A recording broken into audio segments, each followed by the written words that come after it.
If you're in the insurance industry right now, you probably got sold some sort of dream, right? But I know for a fact that you definitely don't know what you signed up for.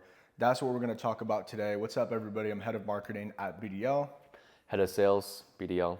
And today we're going to be going over the differences between a business owner mindset and a sales rep mindset, specifically in the insurance industry. So let's start off with the sales rep mentality. I feel like most people that get into the insurance industry, it's their first sales job. Yeah. And then they treat it as such. It's their first sales job. They're out of college and they have no idea what they're doing. So they do whatever their mentor, their upline tells them to do, which is good. They're malleable. They're young. They're usually very, very motivated. They're really the ideal person to be in a sales position. The problem with that is that they are so malleable that they'll do whatever their mentor tells them to do. And a lot of that is bad. For instance, buying leads. Well, let's actually backtrack a little bit, right? So if you're talking about the uncaptive space, what you're really signing up for is business ownership. Yeah. If you're in a captive space, what you're signing up for is actually being in sales. Sure. Right? The problem is people in the uncaptive space or in the brokerage space, they sell the dream of virtual sales, remote sales, high ticket sales, even though it's not high ticket sales. When in reality, you have way more responsibility than if you were just a sales rep. Let me give people an example. I've done high ticket sales for many, many years. My job as a sales professional was to literally only do sales. I don't do marketing, I don't do operations, I don't do fulfillment, which are the other parts of a business. I only do sales. I have no overhead, I have no lead spend or marketing spend. I hop on Zoom, I close a deal, I make a commission. Take home, that's it. When it comes to the uncaptive space, agents are being sold that they're working in sales, which they are. You know, if you're a business owner, you're also in sales, but you're also in marketing, you're also in fulfillment, you're also in operations. So I think that's the number one biggest misconception or lack of knowledge, because they're signing up, they don't know that they're signing up for business ownership. They think that they're only signing up for virtual sales, right? And then they're hit with all the responsibility. They're hit with the fact that they don't know where or how, they don't know how to do good marketing. They don't even know the various parts of a business. They don't. And they end up buying leads, like you were saying, which is a mistake because Because you get addicted to it, right? I mean, buying leads, can you make money from buying leads? Yes. Duh. That's not what we're saying. We're not saying that there's no money to be made with leads. The thing is, you can do the same thing and make more money and actually own your book of business and control your lead flow.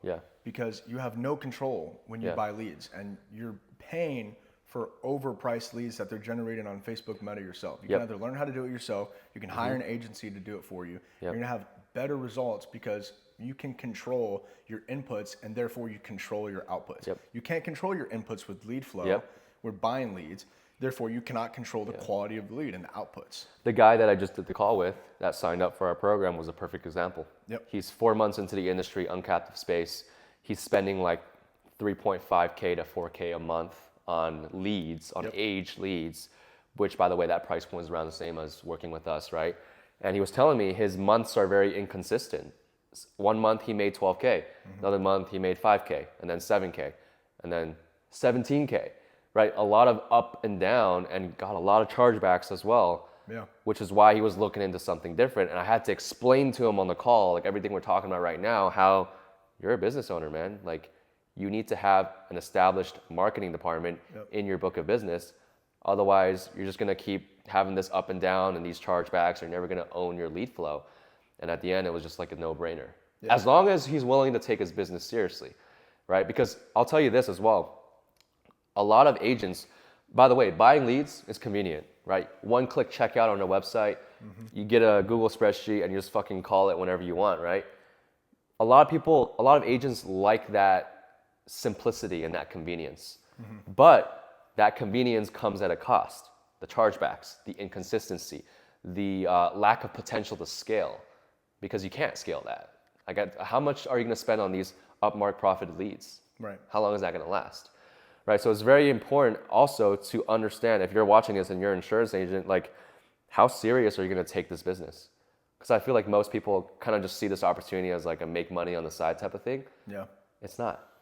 It's being a real business owner, which is fucking hard. If you just want to make money, by the way, do sales. Just do sales. Just join a captive agency. Join a captive agency. Where they provide the leads for you. They have products, they have leads, they will match you on your lead spend as well. It's like, it's a no-brainer, but don't call yourself a business owner. It's like disrespectful to entrepreneurs who have actually built something from nothing, when insurance agents who are just sales rep call themselves entrepreneurs. They don't even know what an entrepreneur is. They don't even know what a business owner is. They're like, I'm 1099, so I'm an entrepreneur. No, you're not, dude. You're not. So I think just understanding what route you want to take is most important when you get into the business.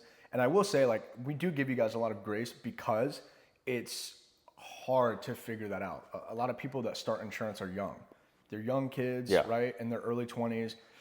Sometimes you don't know what you want. Sometimes you don't know if you want to be a business owner or an entrepreneur. There was a point in my early 20s where I was like, I never want to be a business owner. Yeah. That's too much work. Me too. Screw that. Like, I don't want that. I don't want to wear all the hats, right? And then my mentality changed as I surrounded myself with those people and said, okay, this is something that I can do. Yeah. Not everybody wants to do that, but go into the insurance industry and make a choice. Make a choice of what you want to do and then act accordingly. If you want to be a sales rep, buy leads. I think the best thing we can do is like educate people, and then they can make the decision themselves, right? Because that's our whole goal with content, right? That's our goal with content, and that's our goal with the long form content as well. We just want to give you guys the information. We've done it from both ends. As well. I used to be with a captive agency, and then I went uncaptive, and then I was a sales rep, and then I was a business owner. So I've seen it from all sides, and I can give you a completely unbiased opinion because guess what? We're not in bed with any IMOs. Exactly. We're unbiased. We're not partnered with any IMOs. We are not a lead vendor first and foremost. We're a marketing company. So we have a very different kind of position in the insurance industry, and our goal is to be the Apple of the insurance industry. Yeah, and our goal is to be as unbiased as possible.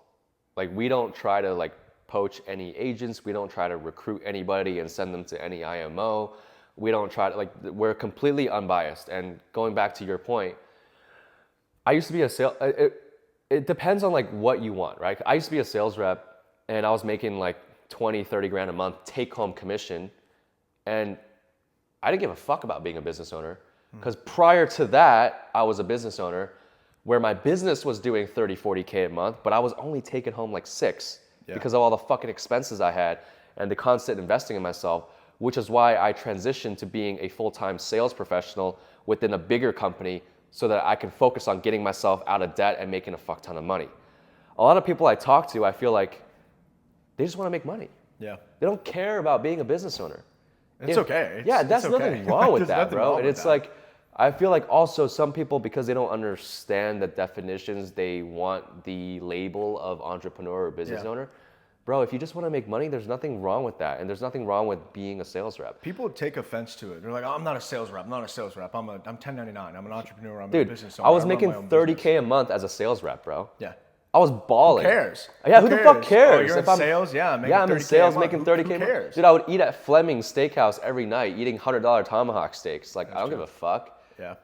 About my identity or my label or what people call me if I was making that much fucking money. 100%. Just do what you want to do at the end of the day. But don't go around trying to be something that you are not, you know? So just stay in your lane. Yeah. And if you're watching this and you're currently in an uncaptive brokerage and you're an insurance agent and you feel like overwhelmed and you feel like you're in a lot of debt and you don't like where you are and your goal is to only make money, I hope this information like helps you make an informed decision of whether or not you want to stay or do something else.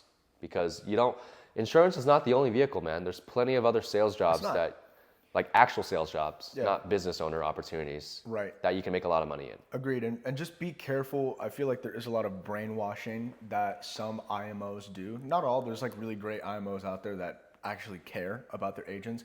But there are some IMOs that will brainwash their agents and they'll want them to stay and they'll say, this is the best opportunity you're ever going to find. Don't go anywhere else. This is the best opportunity right here.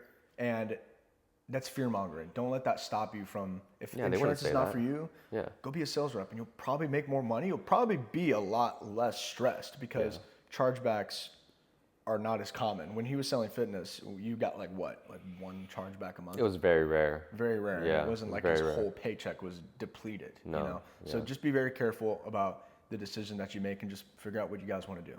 That's it. Yeah.